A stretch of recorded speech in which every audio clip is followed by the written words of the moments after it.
Hey friends, how you doing today? So let's talk about how to add reverb to a sound effect. I recorded this clap sound earlier today, so you can have a listen. Okay, so what you want to do first is you want to go right here, okay? And you want to go to generate, silence, and you'll see why in a second. So yeah, let's just set this parameter right here to 500, right? It's gonna make this a little bit longer in time.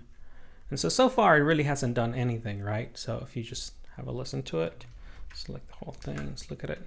This, right? Same sound, exactly the same sound, just followed by a little bit of silence. So what we wanna do though, is we're gonna wanna go to effect, then go to reverb, okay? And then we can go ahead and have a preview of what our sound will sound like with whatever the preset parameters are here. So I have a preview. Okay, so now it sounds like it's inside of a room. So, you know, reverb, what it is when you get tons of reflections. It's like if you had a multitude of echoes ringing in at the same time, creating this kind of a blurry sound. So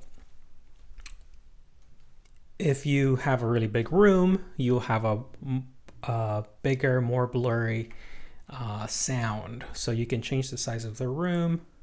A pre-delay would, so what actually happens when you add a reverb effect on your sound is you hear both your original sound plus an extra sound, which is the reverb sound only. So you can actually choose to not hear the original sound and only hear the reflection sound, the reverb sound. So that would be this wet only feature. So this again, our sound together with the reverb, right? And then if we don't want to hear our original sound but just the reverb, this is what it would sound like. Okay, so but let's keep both of them. And then this right here, this number determines how soon we hear the reverb or the wet sound. So it might be that, you know, it takes a little longer before we actually hear our wet sound. So let's see. Right, it's a little bit of distance between them. Let's make it more pronounced. Right, so let's keep it longer. I'm not going to talk about all the parameters. You can mess with them. This effect frequency, the volume of the sound. So this wet gain is how loud is your reverb sound. Dry gain is dry. When you see dry, is talking about the original sound you recorded. That is being that you're causing the effects on them.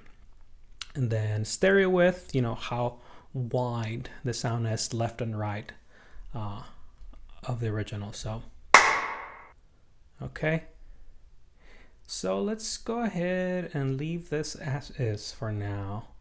Let's make this just 20. So these are milliseconds. So it's pretty instantaneous that you hear. That's where you can barely hear it. So let's just go ahead and click OK. And now we see how our wavelength has been transformed. So one thing that happens is you see it used to end right here, right around there. But then that you add the reverb, this is why we added the silence, so that we give it room to grow across that silence. See that? And then it fades out. And we can, and it looks like it would have continued going, but I'm just gonna fade out this last little bit so that it doesn't clip. Boom. And that's how you create a reverb on using Audacity.